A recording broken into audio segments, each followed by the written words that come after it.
오늘 말씀은 얼핏 보면 부자를 엄청 책망하는 말씀인 것처럼 보입니다. 그래서 부자인 분들은 마음에 부담이 되실 수도 있겠습니다. 뭐 이렇게 심하게 말씀하냐 그런 생각이 들 수도 있습니다. 그런데 이 말씀은 단순히 돈을 많이 가진 것에 대해서 책망하는 말씀은 아닙니다. 부자가 가난한 사람을 압제하고 착취하는 것에 대해서 책망하시는 것입니다.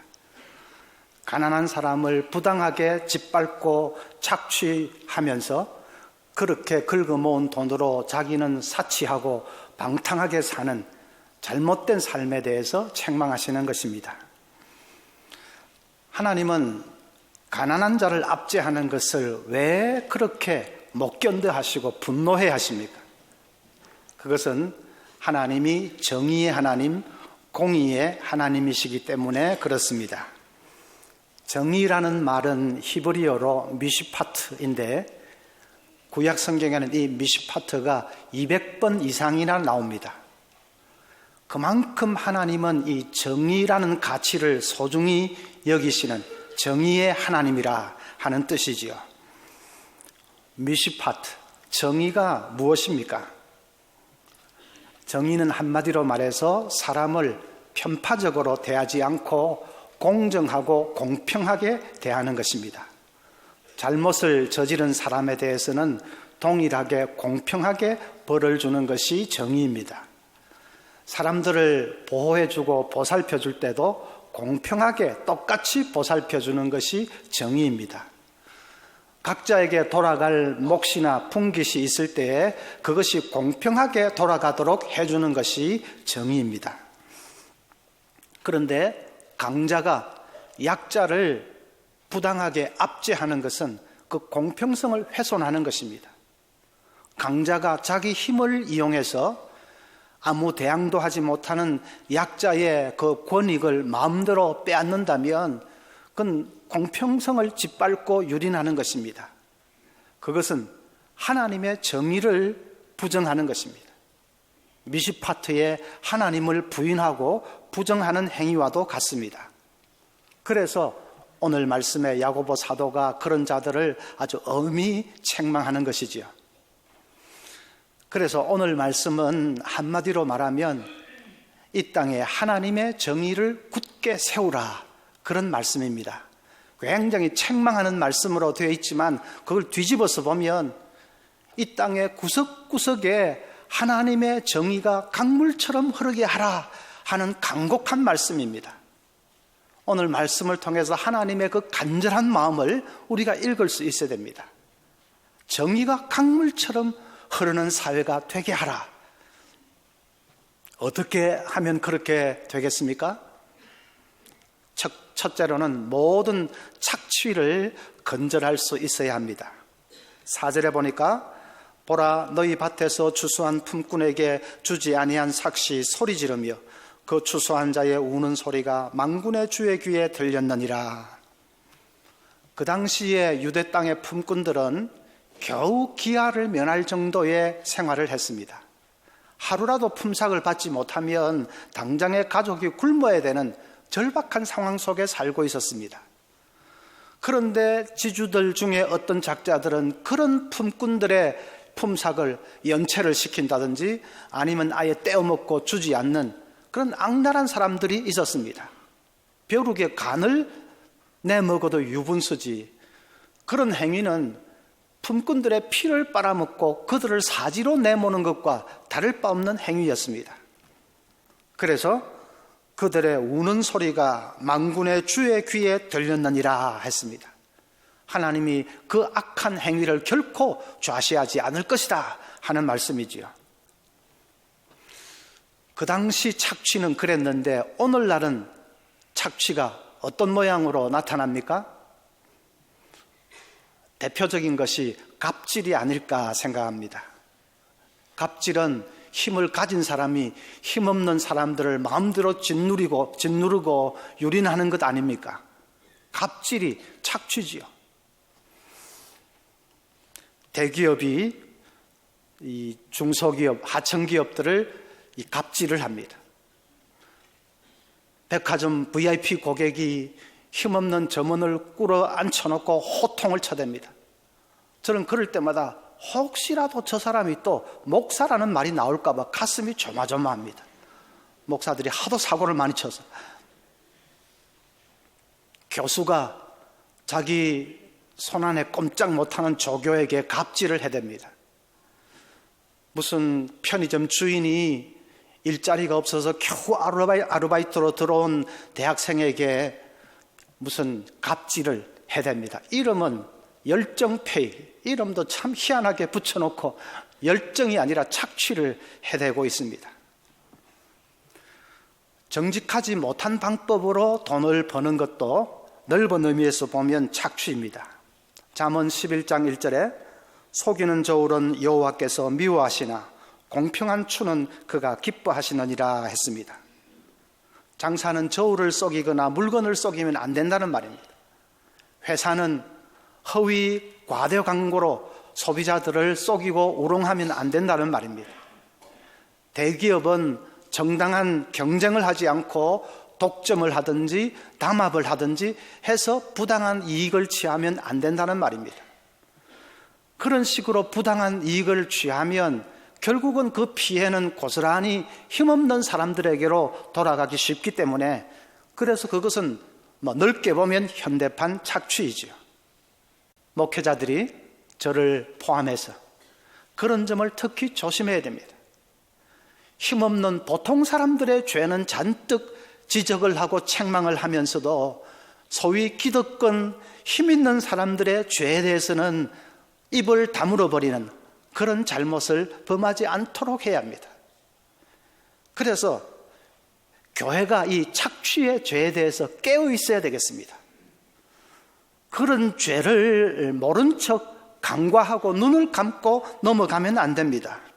지적하고 책망하고 바로잡기 위해서 애를 써야 됩니다. 필요하면 교회가 그러지는 않겠지만 하여튼 필요하면 법에도 호소도 하고 고소도 하고 그렇게 해야 됩니다. 그래서 이 땅에서 어떤 형태로든지 착취가 사라질 수 있도록 애를 써야 되겠습니다. 그것이 하나님의 정의를 세우는 첫 걸음이기 때문에 그렇습니다. 둘째로는 적극적으로 정의를 구현해야 합니다. 착취하지 않는 것으로만 만족할 것이 아니라 한 걸음 더 나아가서 적극적으로 하나님의 정의가 세워지도록 그렇게 애를 써야 합니다. 미국에서 자동차 영업소를 하고 있는 한 CEO가 한 번은 자기 영업소를 찾는 손님들의 성향을 조사를 해보았습니다. 그 결과 백인들이 흑인들에 비해서 차값을 많이 깎는다는 것을 알게 되었습니다. 특히 백인 남성들, 그 사람들은 흑인 여성들에 비해서 아주 집요하게 가격을 깎는 경향이 있다는 것을 알게 되었습니다. 가난한 흑인들은 모처럼 차를 사면 대리점에 와서도 주눅이 들어가지고 어찌 할 바를 잘 모르고 딜을 잘 못하고 돈을 달라는 대로 주어버립니다.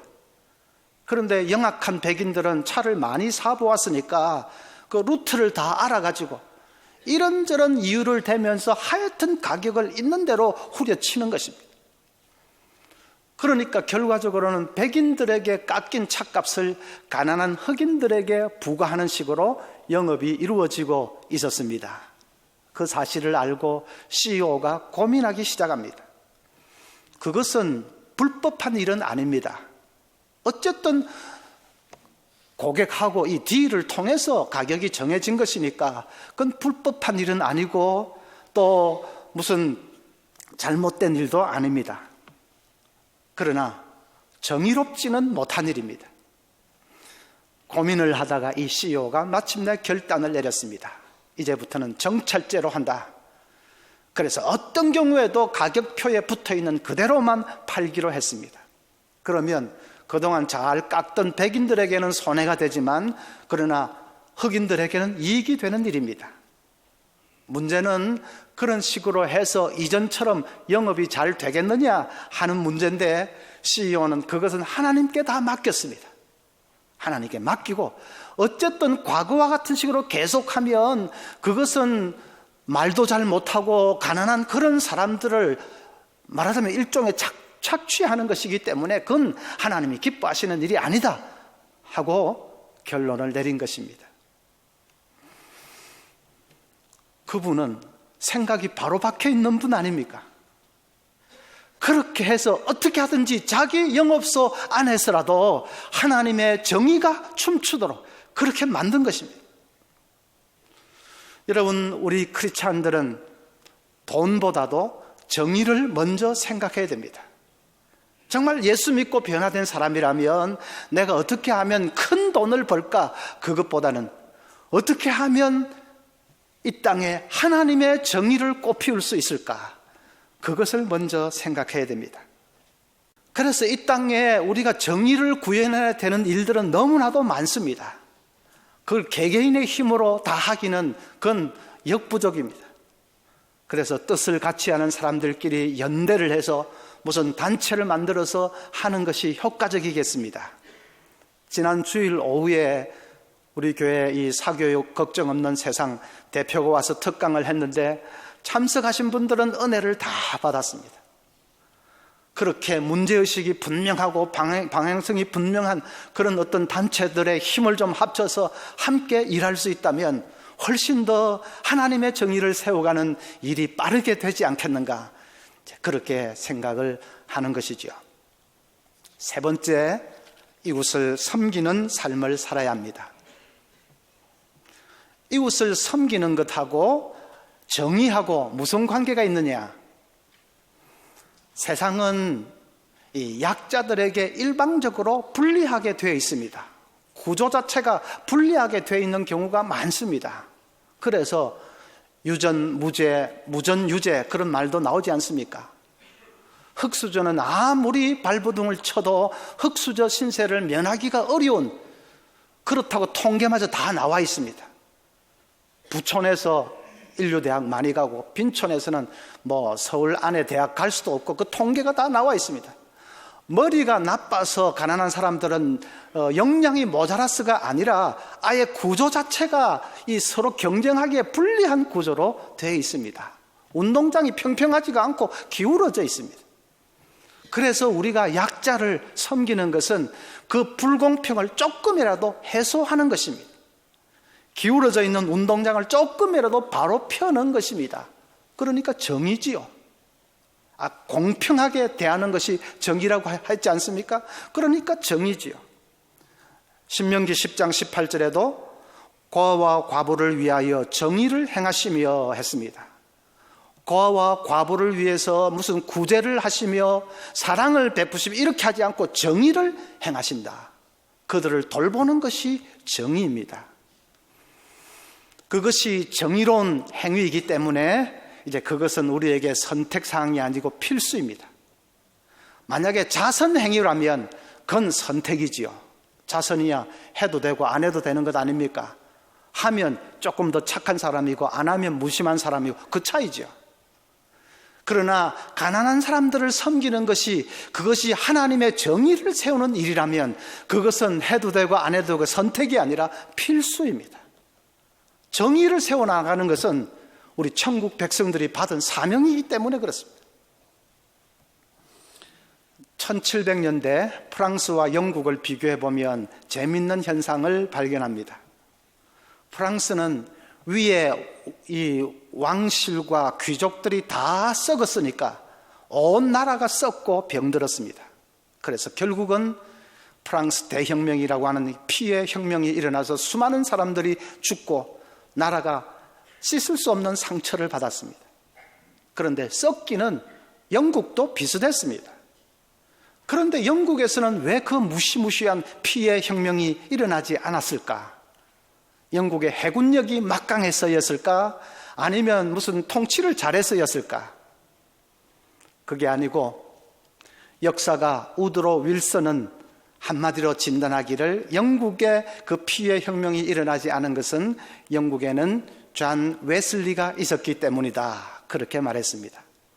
유명한 부흥사 목사님 존 웨슬리,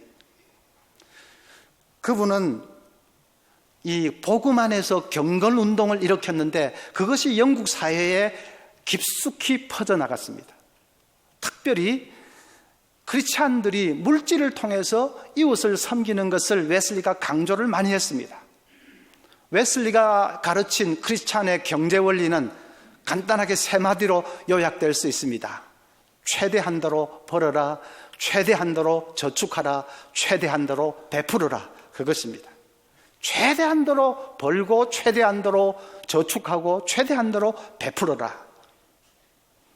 겉면 성실하게 일해서, 그래서 그것으로 벌은 돈은 자기만을 위해서 잘 먹고 잘 사는 데 쓰지 말고 할 수 있는 대로 가난한 이웃을 섬기는 데 사용하라 하는 말입니다. 웨슬리의 그런 운동이 이 영국 사회로 많이 퍼져나가고 영향을 미쳤습니다. 그래서 중산층 이상 상류층 사람들은 국가에 무슨 세금을 내서 빈민들을 구제하는 그거는 의무적으로 해야 되는 것이고, 그 외에도 개인적으로 이 자선단체에 기부를 많이 했다고 합니다. 한 3군데씩, 4군데씩은 보통 자선단체에 기부를 했습니다. 자선병원을 위해서, 또 자선학교를 위해서, 가난한 노인과 산모들을 위해서, 거리를 방황하는 노숙자들을 위해서, 실업자들을 위해서 각종 단체에 기부도 하고 그 단체에 속해서 자원봉사활동도 하고 그랬습니다. 우리 교회 김병현 집사님 쓴 책을 보니까 그렇게 할 때에 특별히 그냥 돈만 주는 것이 아니라 그 가난한 사람들의 자립심을 기르는 그런 일에 집중을 했다고 합니다. 예를 들면 아무리 어려운 사람이라도 자기 손으로 조금이라도 저축을 하게 하고, 그래서 거기에 이제 매칭을 시켜서 밖에서 기부금을 끌어와서 무슨 생필품을 사주고 그렇게 했습니다. 일자리가 없는 사람들에게는 펀드를 만들어서 그래서 도로 청소나 보수나 이런 일을 하게 하고, 그리고 그 펀드에서부터 이렇게 임금을 지불하는 그런 방식을 썼다고 합니다. 그러니까 궁극적인 목표가 땜빵식으로 그냥 돈을 주는 것으로 그치는 것이 아니라 어떻게 하든지 이 빈민층들에게 자립심과 근면함과 또 어떤 성실함과 이런 것을 불러일으켜서, 그래서 장차 자기들 힘으로 살아갈 수 있는 그런 건강한 시민이 되는 것을 만드는, 그것이 궁극적인 목표였습니다. 그런 운동이 사회 전반적으로 대대적으로 퍼져나갔습니다.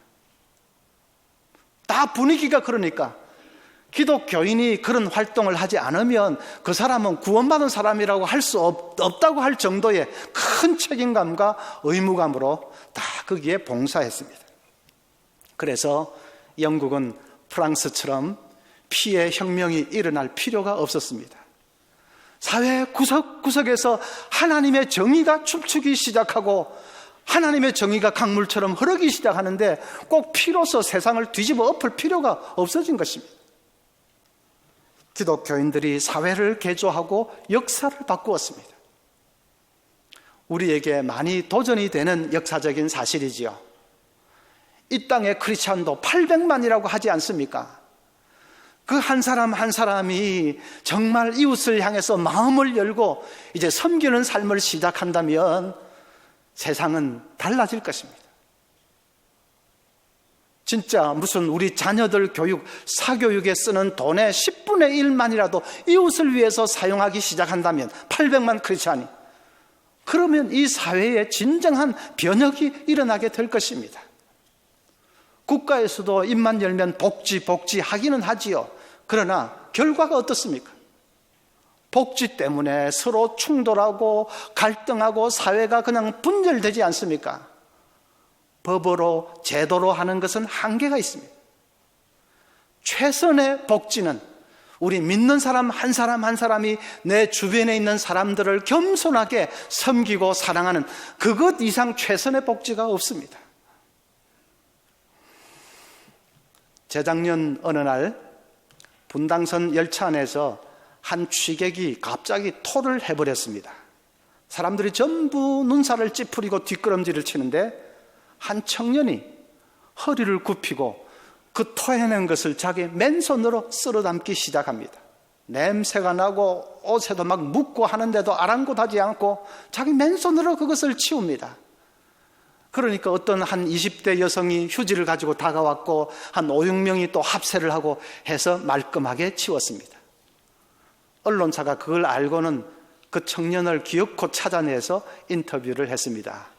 그런데 알고 보니까 그 청년은 그 일 한 번만 한 것이 아니라 자주 지하철 이 노숙자들을 찾아서 섬기는 일을 합니다.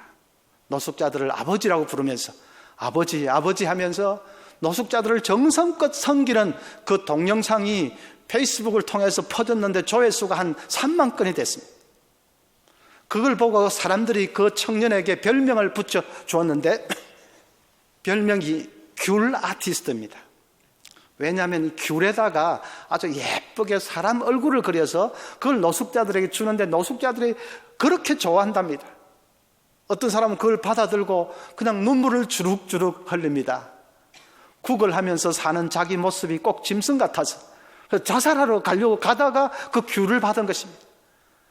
예쁜 사람 웃는 얼굴을 받아드니까 진짜 오래간만에 자기가 사람 대접을 받는 것 같더랍니다. 그래서 죽어서는 안 되겠다고 마음을 고쳐먹었다. 귤 하나가 사람 생명을 살릴 수도 있다는 것을 체험하고 나서는 이 청년은 이제 본격적으로 이제 그 일을 했는데 이때까지 귤 나누어 준 사람이 6만 명이 넘고 작년 한 해의 귤값으로 1,000만 원 이상 썼다고 합니다. 그 청년은 34살 먹은 김건희라는 사람인데 대안학교 교사입니다. 그 김건희 씨가 이렇게 인터뷰 말미에 이렇게 말했습니다. 많은 사람들이 저를 보면 칭찬해 주세요. 당연히 기분이 좋죠. 그러면 저는 또 그 이미지를 지키려고 애쓰게 되죠. 당장 오늘은 그렇게 살지 못했는데 말이에요. 제가 칭찬받지 않았으면 좋겠어요. 저의 행동을 통해 예수님만 드러났으면 좋겠어요. 그래서 그 청년 명함에 보면 뭐 아무것도 직업도 없고 그냥 예수 믿는 청년 김건희 그렇게 되어 있습니다. 귀한 분 아닙니까? 예수쟁이, 진짜 예수쟁이 아닙니까? 우리가 그 한 100분의 1만 한다면 이 땅에 800만 신자들이 진짜로 세상은 모습이 달라지지 않겠습니까? 여러분, 분명한 것은 이웃을 한 번도 섬겨본 일이 없는 고운 손으로는 예수님을 붙잡을 수 없습니다.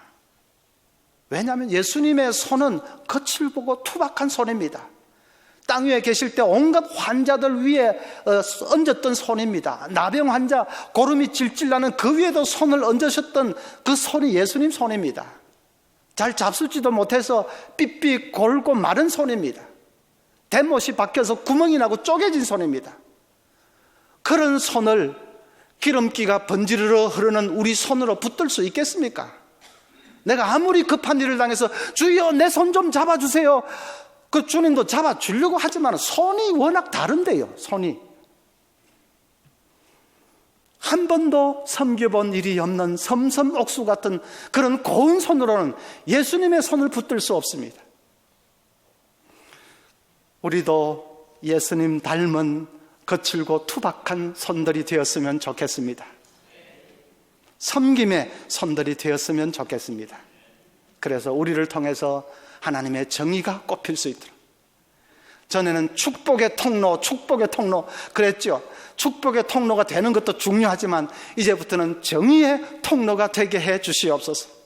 그래서 우리를 통해서 이 땅에 하나님의 정의가 강물처럼 하수처럼 흐르는 날이 도래하게 해 주시옵소서. 기도하며 나아가는 우리 모두가 될 수 있기를 바랍니다.